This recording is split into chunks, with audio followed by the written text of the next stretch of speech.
मैं देखो किसी के बारे में ऐसा मैं करना तो नहीं चाहूँगा, लेकिन भाई अगर मान लीजिए तो मैं हूँ तो मैं पेशेंटली ये सब सह गया। मान लीजिए कोई सन की आदमी होता ना, कसम से बता रहा हूँ, इनके इनके शोरूम को फूक देता। मजाक से हट के भैया शोरूम फूक देता वो। हफ्ते भर आप बाइक रखवाओ, गैस किट ना चेंज करने के बजाय उसके बोल्ट टाइट कर दो, और बोल्ट टाइट करने के बजाय असेंबली लाइन में आप बोल्ट को ढीले छोड़ दो।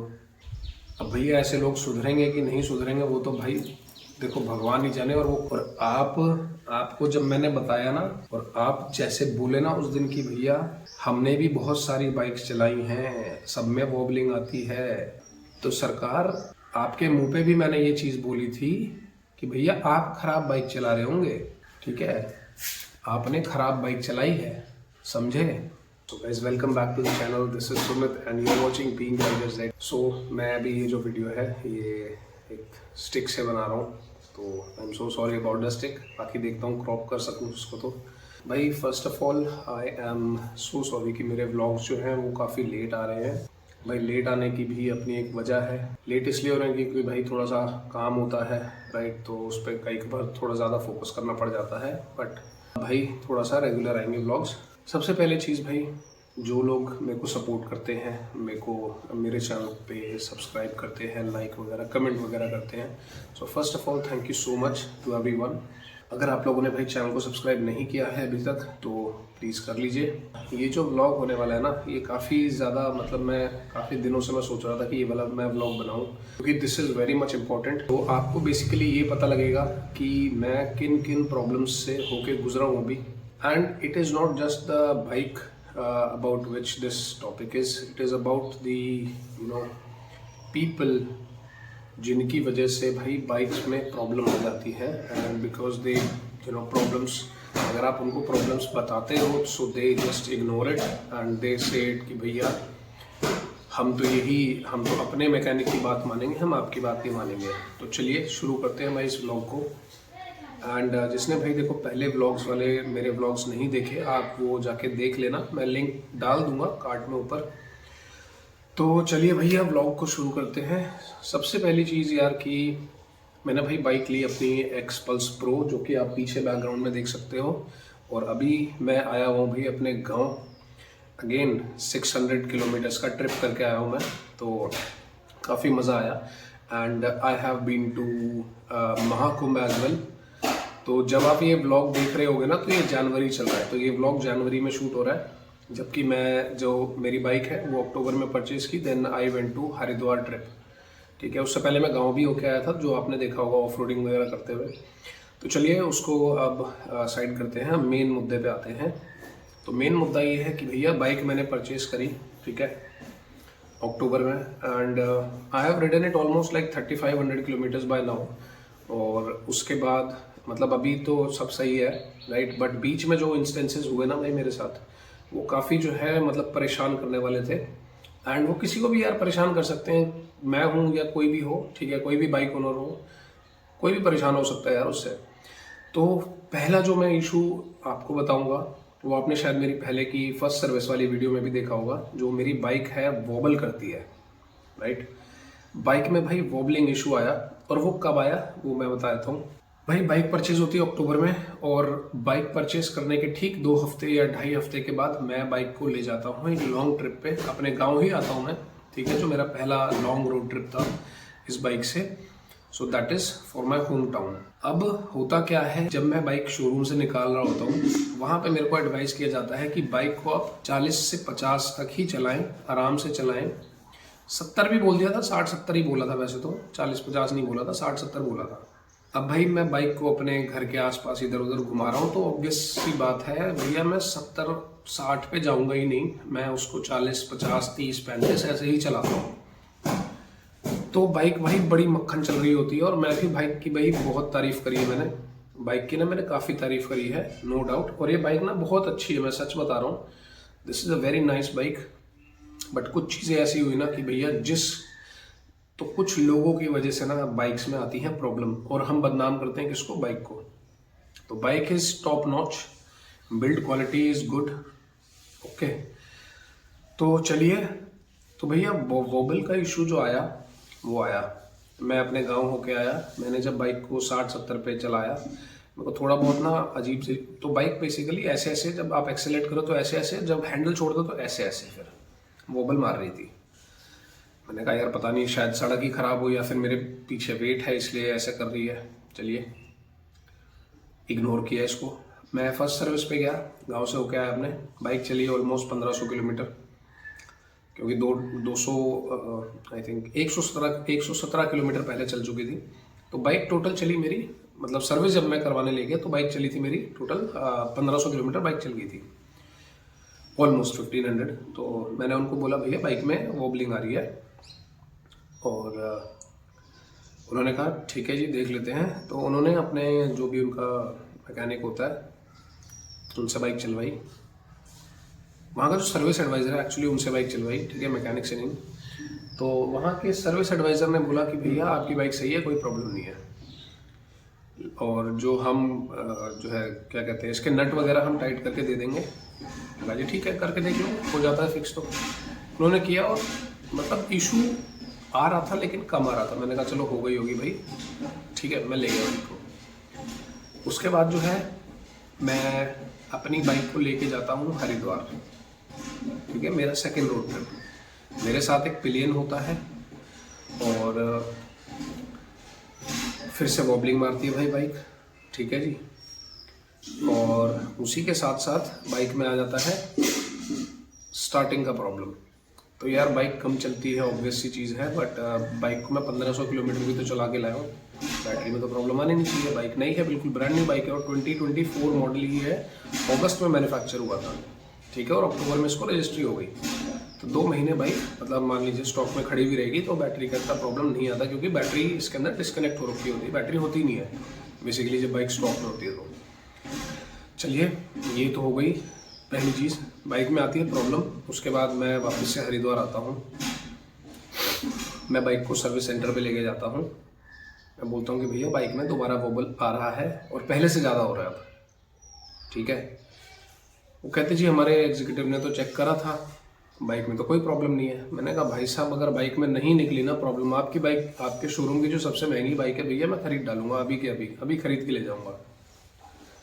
तो कह रहे नहीं सर ऐसा नहीं होता, हमने भी बहुत सारी बाइकें चलाई हैं, आपकी बाइक जो है टॉल माउंटेड बाइक है।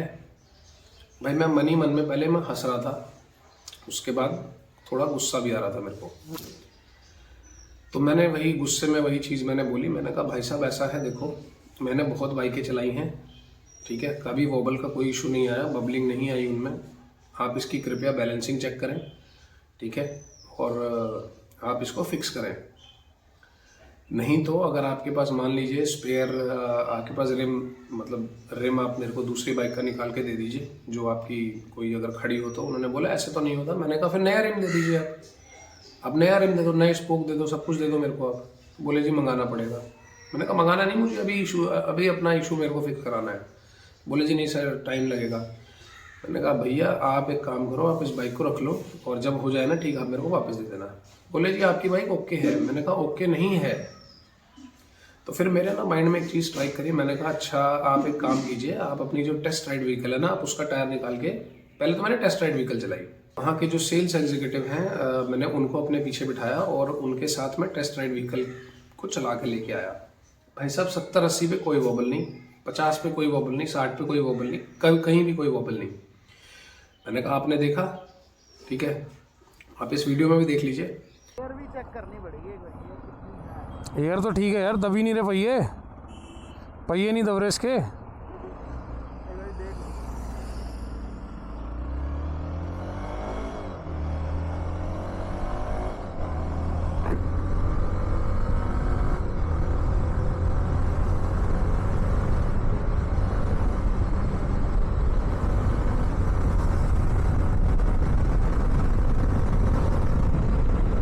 ये देखो कुछ भी नहीं हो रहा इसमें।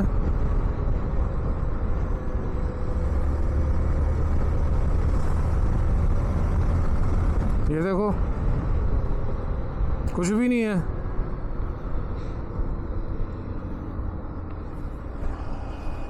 इसमें नहीं है, इसमें कुछ नहीं है। एक बार आप भगा के और देखो। आ जाओ।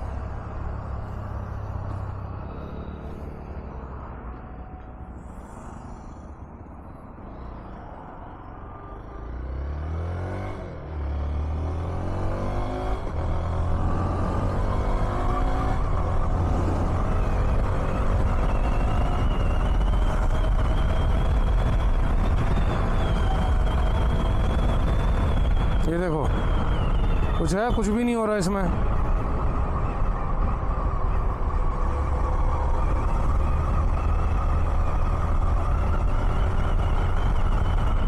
ये देखो, छोड़ दिया।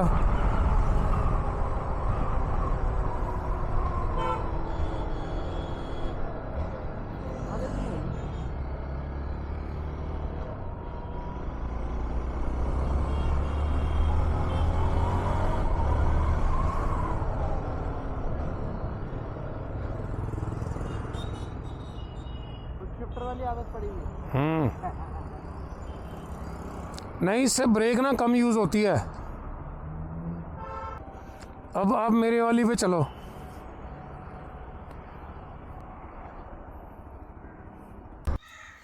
तो भाई आपने देखा कि कोई वॉबल नहीं आया इस बाइक में। तो basically this is the normal XPulse, ठीक है, प्रो वर्जन नहीं है।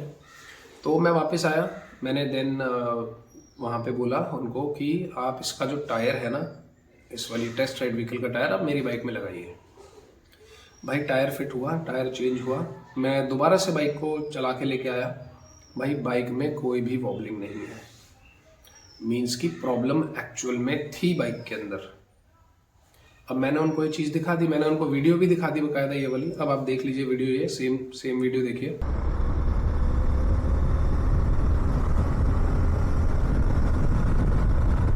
सो भाई लोग देखो, बबलिंग की मैं टेस्टिंग कर रहा हूँ अभी। अब यहाँ पे मैंने क्या किया है भाई, मैंने एक टेस्ट राइड व्हीकल का मैंने यहाँ व्हील लगा दिया है और अपनी एक्सपल्स का तो उतरा हुआ है। तो पहले जैसे भाई बबलिंग आ रही थी, अब यहाँ पे मैं ट्राई कर रहा हूँ इसको। जो बबलिंग आती है 60 से 70 के बीच में आती है। अब बाइक चल रही है भाई देखो 78, ठीक है। भैंस की पूंछ, कोई फील नहीं हो रहा, कोई फ़र्क नहीं हो रहा। ये देखो, कुछ भी बबलिंग नहीं है। ये देखो 80 पे भी कोई बबलिंग नहीं है। कहो तो मैं झूठ बोल रहा था भाई। भाई सर्विस वालों को लग ही नहीं रहा कि भैया कोई प्रॉब्लम है। मैं इतनी देर से मतलब मैं जो कह रहा हूँ वो ये सोच रहे हैं कि भाई मैं पागल हूँ। इनको लग रहा है भाई मैं पागल बना रहा हूँ।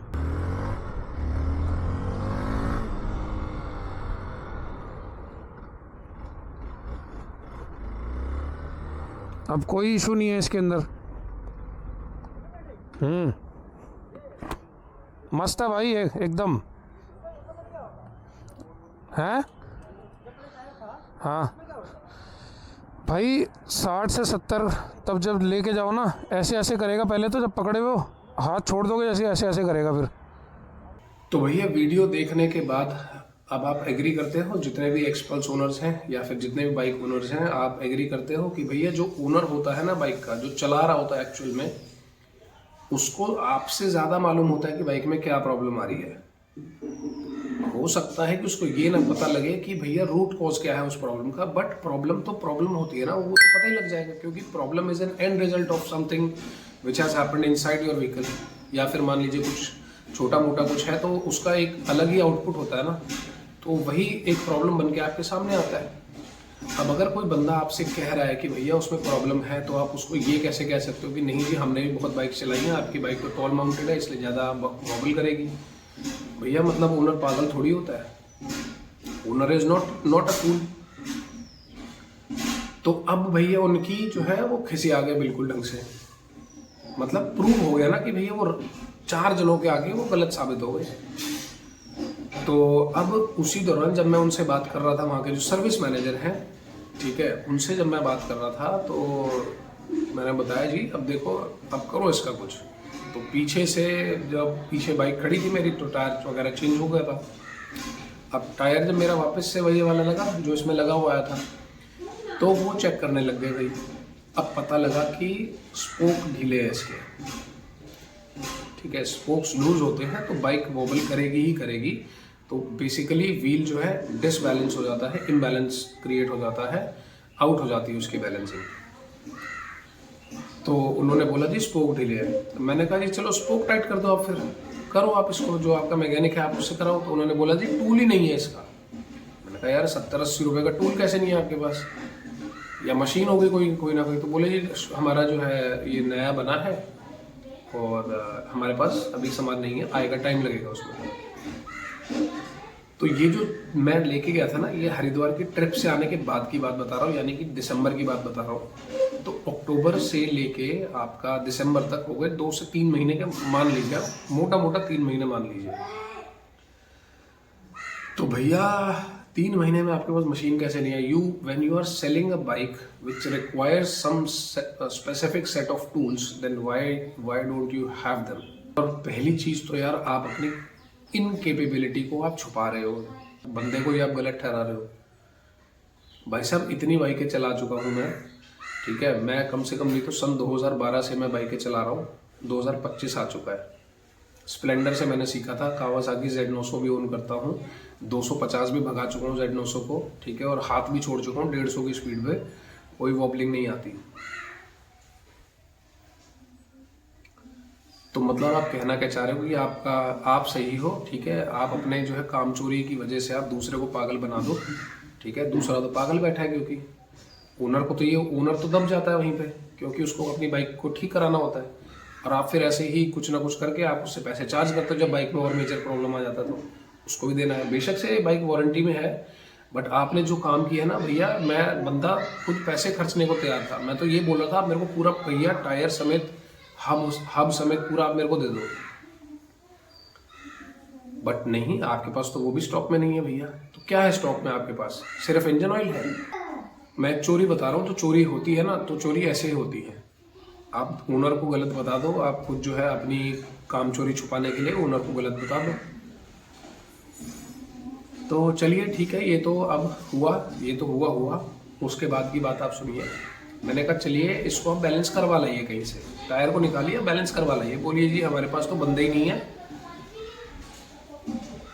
तो हमारे पास तो बंदे ही नहीं है, और इसको तो कोई चला ही नहीं पाएगा क्योंकि सबकी हाइट छोटी है। भाई वहाँ पे तो पहले मेरी हंसी छूट गई। एक तो ये एक्सपल्स प्रो है 270 mm ग्राउंड क्लियरेंस के साथ, ठीक है, पहले मेरी हंसी छूटी। मैंने कहा भाई साहब ऐसा है, आप चलिए भेज दीजिए किसी को। उन्होंने बोला जी बंदे खाली नहीं है। मैं भाई परेशान, अब मतलब बाल नोचने का मन कर रहा था अपने। वैसे तो बाल बचे नहीं है सर पे मेरे, बट एनी विच वेज जो थे वो उन्हीं को खींचने का मन किया मेरा। अब भैया चलिए ये तो हुआ। तो फिर वहाँ के जो सर्विस एडवाइज़र हैं उन्होंने मेरे को एक बंदे का बताया, तिलक नगर में है, जेल रोड पे। उन्होंने बोला कि वहाँ पे चले जाइए, इसकी व्हील बैलेंसिंग हो जाएगी। चलिए मैं वहाँ पे चला गया, ठीक है जी, वहाँ पे मैं चला गया, वहाँ पे मैंने व्हील बैलेंसिंग कराई। अब आप वीडियो देखिए, इसके अंदर कोई भी वॉबलिंग नहीं है बाइक में। सो भाई देखो, अब जो है मैं यहाँ से जो नारायणा वाला ये हिमगिरी का जो सर्विस सेंटर है भाई, यहाँ से मैं निकल रहा हूँ। मैं जा क्यों रहा हूँ? क्योंकि देखो इशू मिल गया है कि क्या इशू है, ठीक है। हाउ एवर इशू ना यहाँ फिक्स नहीं कर पाएंगे ये लोग, बिकॉज़ इनके पास जो एग्जैक्ट टूल होता है ना वो है नहीं इनके पास। सो मैं प्रॉब्लम अब आपको बता देता हूँ। यहाँ पे एक बार मैं रुक के दिखा देता हूँ आपको प्रॉब्लम है क्या, ठीक है, ताकि जितने भी एक्सपल्स वाले भाई हैं वो उनको भी पता लग जाए। तो अब यहाँ पे भैया, अब आई होप कि आपको स्पोक्स दिख रहे होंगे। सो जो स्पोक्स है ना, इनमें से कुछ स्पोक्स ढीले हैं, शायद उस साइड वाले हैं। इसमें कुछ स्पोक्स जो हैं वो लूज़ हैं, जैसे ये देखो, ये पूरा बल्ज हो रहा है, ठीक है, एक ये, और यहाँ पे भी था एक शायद इस जगह पे,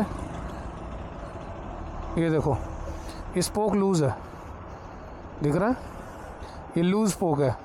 और इसकी वजह से ये जो है बाइक, ये देखो ये वाला भी लूज़ है, बिल्कुल लूज़ है भाई ये तो, ठीक है, ये कैसे बबल मार रहा है। तो अब ना मेन मुद्दे की बात ये है कि भाई ये चीज़ इन लोगों को पहले ही पता लगा लेनी चाहिए थी, जो कि इन्होंने अब जाके लगाई है। अब भाई मैंने तो कह दिया इनको कि भैया मैं बाइक यहाँ छोड़ के जा रहा हूँ, आपकी ज़िम्मेदारी है, जो करना है बाइक के साथ आप करो, लेकिन भैया मेरे को मेरी बाइक चाहिए फिक्स। तो भाई नाना करते हुए भी मैंने एक और सजेशन इनको दिया कि भाई आप जो है आप अपनी टेस्ट राइड व्हीकल का टायर इसके अंदर लगाओ और तब मैं चला के देखूंगा कि क्या रेजोल्यूशन मिलता है इसका। भाई वो लगा के चलाया, कोई बबलिंग नहीं, आपने वीडियो में देख ही लिया है। अब मैंने इनको वीडियो भी दिखाई, ये मान गए भाई, ठीक है। अब उसी दौरान पाजी अब ये चेक कर रहे थे। अब इस जो फ्रंट टायर होता है इसके अंदर होते हैं कम से कम नहीं तो 5 से 6 इसके अंदर कंपोनेंट्स होते हैं। कंपोनेंट्स यानी कि ये कितने पार्ट से मिलके बना होता है टायर। ये पहला हो गया आपका स्पोक, ठीक है, दूसरा आपका हो गया रिम, थर्ड हो गया आपका ट्यूब, चौथा हो गया आपका टायर, ओके। उसके बाद हो गया आपका क्या हब हो गया। सो ये सारी चीज़ें इसके अंदर होती हैं। अब इतने टाइम के बाद इन लोगों ने ये चीज़ मतलब पता करी है, ठीक है। वो तो मैं बता देखो भैया, प्रेशराइज में ना करता तो मैं शायद मैं वापस चला जाता, ठीक है, और मेरे को नया व्हील ही डलवाना पड़ता। अब हुआ क्या है, चलो ठीक है भाई, मान लिया यार आपके पास टूल नहीं है, तो इन पाजी ने मेरे को एक शॉप सजेस्ट करी है। वो सजेस्ट करी है भैया जो तिलक नगर है वहाँ पे जो जेल रोड है, मैं वहाँ पे अब जाऊँगा। और जैसे कि मेरे को वहाँ पे भी काम था, मेरे फ्रेंड से कोई काम था, तो हाथों हाथ वो ये वाला काम भी हो जाएगा भाई फिक्स। सो फाइनली ये इशू रिजॉल्व होने जा रहा है अब भाई लोग। इट्स अ गुड न्यूज़ कि भाई अपना जो व्हील का इशू था ना यार, वो हो गया है फिक्स, और वो भी मात्र 350 रुपये में और 1 या 2 लीटर तेल के अंदर। तो मेरे को मतलब पूरा दिन वहाँ पे लग गया। अब वॉबलिंग का इशू हो गया सॉर्ट। अब आती है दूसरी चीज़, दूसरी प्रॉब्लम आ गई भाई। जब नई नई बाइक मैंने खरीदी थी तो इंजन का जो रेड कलर का टॉप होता है, इंजन टॉप, वहाँ पे एक गैस्केट होता है, रबड़ गैस्केट होता है, वहाँ से इंजन ऑयल, मतलब मुझे नहीं पता था कि इंजन ऑयल है, may be that would be a cleaner और समथिंग, या फिर कुछ रह गया होगा। तो मेरे को लगा यार ये कुछ क्योंकि जब आप ये जो बोल्ट्स वगैरह होते हैं ना, जहाँ पे आपकी बोल्ट्स की फिटिंग होती है, तो वहाँ पे कुछ ल्यूब्रिकेंट सा या फिर कुछ लगा देते हैं ताकि वहाँ पे रस्टिंग ना हो। तो आई थॉट कि ऐसा ही कुछ होगा। तो इंजन का जो टॉप होता है और आपका जो लेफ्ट हैंड साइड का ऊपर केसिंग होती है, वहाँ की जो गैस्केट होती है, वहाँ पे ऑयल सा लगा हुआ था। मेरे को लगा ऐसे नॉर्मल होगा। चलिए मैंने बाइक को वॉश कराया, उसके बाद भाई हफ्ता 1.5 हफ्ता बीता, ओके। तो मतलब ये सब दिसंबर की ही मैं बात बता रहा हूँ आपको कि क्या क्या है। वैसे बाइक अक्टूबर में ले ली थी, तो आई थॉट कि यार चलो ठीक है, चल रहा है, चलने दो उसको, कुछ है नहीं, इंजन ऑयल नहीं लीक हो रहा। बट दिसंबर में मैं हरिद्वार की ट्रिप करके आया, तो वहाँ पे फिर से देखा भैया मैंने इंजन ऑयल, अब तो पक्का इंजन ऑयल है, क्योंकि और कहीं से भैया मैं कुछ लगाता नहीं हूँ उसमें, तो वो इंजन ऑयल था। सो ये वाला जो एरिया है भाई, देखो मैं आपको प्रॉब्लम्स बता देता हूँ। सबसे पहली प्रॉब्लम आप यहाँ पे देख रहे हो, ये दिस इज़ ऑयल, ठीक है। तो ये है लेफ्ट हैंड साइड बाइक की, यहाँ से इस पे ऑयल लीक हो रहा है भाई, साफ देख सकते हो आप, राइट। सो इट मीन्स कि इस वाला ये जो कवर है लेफ्ट हैंड साइड, इसकी जो पैकिंग होती है यानी जो गैस्केट होती है, they are leaking. So there could be 2 reasons या 3 may be. So there could be few reasons out. So जैसे कि हो सकता है भाई ये गैस्केट ही ख़राब है, राइट। सेकेंड इज़ कि भाई इसके जो स्क्रू होते हैं, बोल्ट होते हैं, दे आर लूज़। मैंने अभी तक कुछ चेक नहीं कराया, बल्कि ये this is a responsibility of the service centre to check it in the first service. जब भी होती है ये प्रॉब्लम, मेरे को फर्स्ट सर्विस के बाद आनी ही नहीं चाहिए थी, अगर ये पहले से ही थी तो, राइट। फर्स्ट सर्विस के बाद क्या है, ये तो मतलब स्टार्टिंग से ही आनी नहीं चाहिए थी मेरे को प्रॉब्लम। देन सेकेंड इज़ ये जो एरिया है देखो यहाँ पे, this is also an oil leak. यहाँ पे जो चिकना चिकना आपको दिख रहा है, दिस इज़ ऑल्सो ऑयल, और ये है हेड टॉप, ठीक है। यहाँ पे ऑयल लीक हो रहा है, ओके। अब मैंने उनको बताया कि भैया ये प्रॉब्लम आ रही है, ठीक है जी। और साथ में एक और प्रॉब्लम आ गई। अब तब तक जो है दिसंबर तक ना टोटल बाइक जो है चल चुकी है 2000+ किलोमीटर, और साथ में बैटरी की भी प्रॉब्लम आ गई। बाइक स्टार्ट ही नहीं हो रही।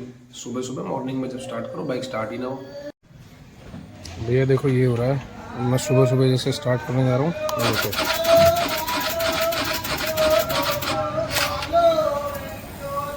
अभी तो खैर अब बाइक चल के आई है।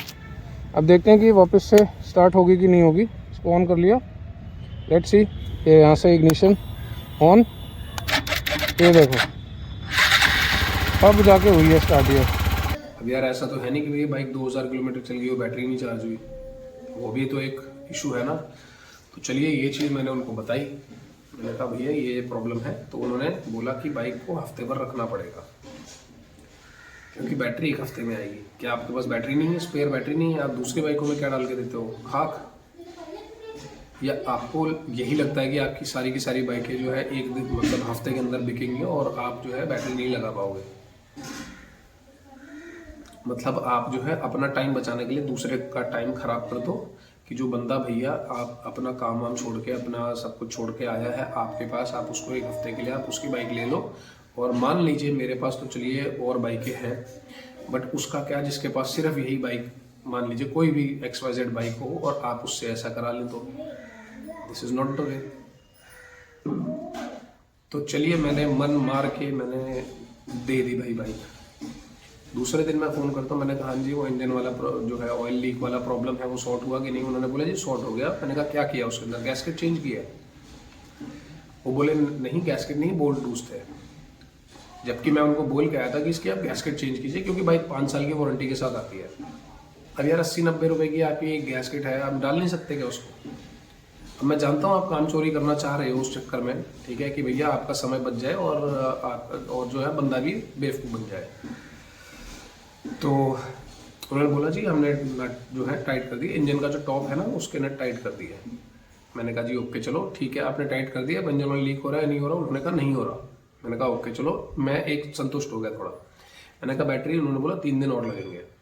तो भैया सैटरडे मतलब मैं सैटरडे को मैं बाइक छोड़ के आया था और नेक्स्ट सैटरडे को मैंने बाइक ले ली, बैटरी चेंज हो गई। ओके जी ठीक है। अब यहाँ पे आप लोग ये बताइए कि यार मेरी क्या यहाँ पे गलती है? मैं क्यों भुगत रहा हूँ उस जगह पे? मैं क्यों भुगतूं? और ना मैं आपको एक और चीज़ बताना चाह रहा हूँ कि ये जो इंजन ऑयल लीक वाला जो प्रॉब्लम है, या तो ये जो चीज़ है ना स्पेसिफिकली हीरो, आप अपने असेंबली लाइन वालों बंदों के ऊपर थोड़ा सा निगरानी रखो, ठीक है? आप उनकी जो वो काम करते हैं ना उसका आप ऑडिट कराओ कि भैया काम कैसे हुआ इनका। CCTV से कुछ नहीं होगा कि आप देख रहे हो हाँ भाई बाइक असेंबल होते जा रही है, लाइन से चलती जा रही है, that is not the way. आजकल सोशल मीडिया पे काफ़ी चल रहा है कि भैया हीरो बाइक असेंबली प्लांट दिखा रहे हैं या फिर जो भी है ट्रेनिंग वगैरह प्लांट है, मुझे नहीं पता क्या है वो XYZ। बट आप जो है आप इस पर एक नज़र डालिए कि आपके वहाँ के जो बंदे हैं ना भैया अपना काम ठीक से नहीं कर रहे हैं। नट लूज छोड़ रहे हैं। कल को भैया नट लूज आगे पीछे टायर का कहीं का भी कर दिया तो बंदा तो मर जाएगा, एक्सीडेंट हो जाएगा, उसका कौन जिम्मेदार होगा? आपकी मतलब जो भी वहाँ पे 20-30 हज़ार की जो भी पे काम कर रहे हैं, या तो आपने उनको डंडा बहुत तगड़ा किया हुआ है हीरो वालों, ठीक है? और मान लीजिए आप ये अगर वीडियो देख भी रहे हो तो कृपया करके आप लीगल नोटिस भेज सकते हैं। मैं डरता नहीं हूँ इन चीज़ों से, बिकॉज आपकी गलती है यहाँ पे हीरो वालों। आपके जो असेंबली लाइन के बंदे हैं ना उनकी वजह से कस्टमर भुगतता है। आप काम को काम की तरह मत लीजिए, ठीक है, कि भैया हाँ जी चलो ये इसको निपटाना है। आप जो वहाँ पे कर रहे हो ना असेंबली लाइन वालों, जो भी आप अगर आप ये, क्योंकि कुछ ही बंदे होंगे जो ये बाइक बनाते होंगे तो ये स्पेसिफिकली उन लोगों के लिए है। और जो भी वहाँ के जो सुपरवाइज़र वगैरह है, अगर उनमें से किसी ने ये वीडियो देख लिया है या फिर कोई भी देखे XYZ बंदा, हीरो का कोई भी बंदा, टॉप से लेके नीचे तक का बंदा, तो ये चीज़ का आप ध्यान रखें कि भैया आप जो वहाँ पे कर रहे हैं ना उसको आप जिम्मेदारी के साथ करिए। नट बोल्ट लूज मत छोड़िए ऐसे, नहीं तो भैया किसी की जान भी जा सकती है। और क्योंकि अब ये तो चीज़, चलिए मैंने आपकी गलती बताई यहाँ पे, अब आप तो वहाँ पे गलत कर ही रहे हो। सर्विस सेंटर में भी ऐसा ही हो रहा है। बंदा आपको कह रहा है कि गैस्केट चेंज करिए, मतलब आप गैस्केट चेंज करेंगे ना, आप उसको आप अपनी थोड़ी चलाएंगे वहाँ पे आप। मैंने तो एक और वीडियो बना के भेज दिया भैया उनको, जिन्होंने बोला था कि नट टाइट कर दिया हमने। मैंने कहा भैया आपकी काम चोरी है, ये सीधा आपकी काम चोरी है, बहुत बड़ी वाली है। आपको मैंने वॉबलिंग का इशू होता है, आपने बोला नहीं सही है, फिर भी मैं सही साबित हुआ। उसके बाद भी मैंने आपको बोला कि भैया इसकी गैस्केट चेंज करो, वहां पे भी आप गलत साबित हो गए। चाहते क्या हो भैया आप एक कंज्यूमर से? मतलब कि बंदा पागल है ना। जो ऑलमोस्ट 2 लाख रुपए खर्च रहा है अपनी बाइक के ऊपर और अपनी जान को मुसीबत में डाल के वो लंबे लंबे ट्रिप कर रहा है। खैर यहाँ तो मेरी पागलपंती थी कि भैया पहले ही जब मेरे को वॉबलिंग आई थी तो इसको मेरे को दिखा देना चाहिए था, बट उसका भी क्या फ़ायदा होता। किसी दूसरे सर्विस सेंटर पे लेके जाओ तो वहाँ पे एक नहीं 4 फॉल्ट बता देंगे कि जी ये है ये है ये है। वहाँ पे भी सेम चीज़ होनी थी, एक शेर तो दूसरा सवा शेर मिलेगा मेरे को। बोलेगा जी नहीं बाइक का हैंडल ख़राब है, बाइक का टी टेढ़ा है, कौन सेट गया हुआ है आपकी बाइक का।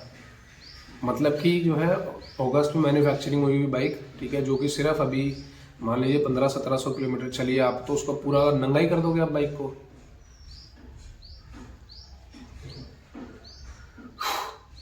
तो ये कुछ चीज़ें भाई साहब मेरे साथ हुई हैं जिसकी वजह से मतलब भाई मैं इतना ज़्यादा परेशान हुआ हूँ ना। यही एक कारण है कि भैया मैं कुछ व्लॉग वगैरह में बना नहीं पा रहा। मैं बहुत ज़्यादा मतलब सोचता रहता था और बाइक को चलाने से पहले मतलब 10 बार सोचता था कि इसको लेके जाऊँ कि ना लेके जाऊँ। जब आप, और पहली चीज़ आपके पास स्पेयर पार्ट्स अवेलेबल क्यों नहीं होते। आपने मान लीजिए आप कम से कम एक बफर तो रख के चला करो भैया। हर कस्टमर ऐसा नहीं होता कि भैया आपकी बात को मान जाएगा वो। तो चलिए ये सब चीज़ें तो यार अब मेरी फिक्स हो चुकी हैं। और पीछे जो बाइक खड़ी है ना भाई, इसको मैं दोबारा से एक अपने गांव में ही आया हूँ मैं, तो इसको फिर से मैंने कम से कम नहीं तो अब 1000 किलोमीटर तो ये चली चुकी है तब से ये, ठीक है, 1000 किलोमीटर तो तब से चली चुकी है ये। और मैं इस बाइक को बदनाम नहीं कर रहा, मैं उन लोगों को बदनाम कर रहा हूँ जो जिनकी वजह से बाइक में प्रॉब्लम्स आती हैं। तो भैया आपसे ना एक रिक्वेस्ट है, प्लीज़ आप ऐसे लोगों को ही काम पे रखिए जो कि अपना काम करना जानते हो। भाई साहब अगर मैं होता ना, मान लीजिए मैं मैकेनिक होता या मैं असेंबली लाइन प्लांट में मैं काम कर रहा होता, ठीक है, तो मैं ऐसे तो एटलीस्ट मैं ऐसे तो नहीं कर रहा होता। या फिर आपका वहाँ पे जो काम करवाने का तरीका है ना, that is very much wrong. कसम से बता रहा हूँ भाई, बहुत खुंदक चढ़ती है जब ऐसा कुछ होता है ना, आपकी बाइक में प्रॉब्लम आ रही हो, आप किसी को बता रहे हो और वो बोले ना कि नहीं जी बाइक तो सही है। चलिए बाकी यार देखिए, अब तो फाइनली ये बाइक के इशू जो हैं सॉल्व हो चुके हैं। बाकी जो गैस्केट वाला प्रॉब्लम था ना, तो वो तो मैंने बाहर से जाके करवाया है। आपकी वारंटी गई भाड़ में, नहीं चाहिए भैया आपकी ऐसी वारंटी जिसके अंदर की कोई बंदा प्रॉब्लम बता रहा हो। वारंटी देने का मतलब ये थोड़ी आप कस्टमर को कुछ भी बोल दोगे। भैया मैंने बाहर से अपना वो फिक्स करा लिया है, कंपनी से नहीं कराया मैंने। जो ऑयल वाला लीक हो रहा है ना, जो हेड टॉप होता है और जो लेफ्ट साइड होती है वहाँ पे इंजन के, जहाँ पे गियर लीवर होता है उसके ऊपर एक कवर होता है, तो वहाँ से इंजन ऑयल लीक हो रहा था। भाड़ में गई ऐसी वारंटी भैया, परचेस करके लगवा लेंगे इसमें। आपसे मैंने बोला जी इंश्योरेंस क्लेम कैसे होगा, तो वहाँ पे ये बोला जाता है कि भैया आपका तो इंश्योरेंस क्लेम का जो प्रोसेस होगा उसमें तो इतने पैसे लग जाएंगे जितने का तो वो पार्ट नहीं होगा। बाप रे भैया, पता नहीं क्या चल रहा है। इसीलिए जो बड़े ब्रांड्स होते हैं ना भाई साहब, इसीलिए वो बड़े बन जाते हैं। और आप जो हो, आप अपना जो आपके ऑपरेशंस जो हैं आप उनको यूरोप में भी आप एक्सपैंड करने का सोच रहे हो, लेकिन इंडिया में जो आपका हो रहा है, जहाँ से आप पैदा हुए हो वहीं पे आप गंद मचा रहे हो भाई साहब। तो चलिए इस व्लॉग को ना यहीं पे ख़त्म करते हैं। और अगर जितने भी ये लोग वीडियो देख रहे हैं ना, अगर आप लोग मेरी बात से एग्री करते हो ना, तो भाई साहब कमेंट और सब्सक्राइब तो भैया कमेंट ज़रूर कर देना कि क्या मैं सही हूँ या मैं गलत था, या उनका ऐसा करना सही है। और चलिए लाइक वगैरह भी कर दीजिएगा वीडियो को, अगर आपको ये वीडियो इन्फॉर्मेटिव लगी हो। तो स्पेशली ये जो वीडियो है ना, ये उन बाइकर्स के लिए है जो कि एक्सपल्स को ओन करते हैं, मतलब कि एक्सपल्स या तो प्राइमरी या फिर उनकी सेकेंडरी। क्योंकि देखो, issue is an issue, problem is a problem. Problem का सोल्यूशन काम चोरी नहीं है, प्रॉब्लम का सोल्यूशन है उसका रूट कॉज निकालना और उसको फिक्स करना, काम करना उस चीज पे, उस चीज को रिजॉल्व करना, that is the solution. Saying few words की भैया नहीं हमारा मैकेनिक सही है, ठीक है भाई साहब, जब तक आप एक मतलब आप अपने आप को बचाने के लिए दूसरे की माँ बहन कर दो आप भाई साहब, नहीं तो किसी दिन, खैर मैं देखो किसी के बारे में ऐसा मैं करना तो नहीं चाहूँगा, लेकिन भाई अगर मान लीजिए तो मैं हूं तो मैं पेशेंटली ये सब सह गया। मान लीजिए कोई सन की आदमी होता ना, कसम से बता रहा हूँ, इनके शोरूम को फूंक देता। मजाक से हटके भैया शोरूम फूंक देता वो। हफ्ते भर आप बाइक रखवाओ, ठीक है, गैस की ना चेंज करने के बजाय उसके बोल्ट टाइट कर दो, और बोल्ट टाइट करने के बजाय असेंबली लाइन में आप बोल्ट को ढीले छोड़ दो। चलिए खैर, बहुत हो गई इन लोगों की बुराई। अब भैया ऐसे लोग सुधरेंगे कि नहीं सुधरेंगे वो तो भाई देखो भगवान ही जाने और वो खुद जाने। और आपको जब मैंने बताया ना, और आप जैसे बोले ना उस दिन की भैया हमने भी बहुत सारी बाइक्स चलाई हैं, सब में वॉबलिंग आती है, तो सरकार आपके मुंह पे भी मैंने ये चीज़ बोली थी कि भैया आप खराब बाइक चला रहे होंगे, ठीक है, आपने खराब बाइक चलाई है, समझे। चलिए इस वीडियो को यहीं पे एंड करते हैं। बाकी यार व्लॉग आपको इन्फॉर्मेटिव लगा हो तो लाइक वगैरह ज़रूर कर देना। एंड तब तक के लिए भाई जय श्री राम, मिलते हैं दूसरे व्लॉग में।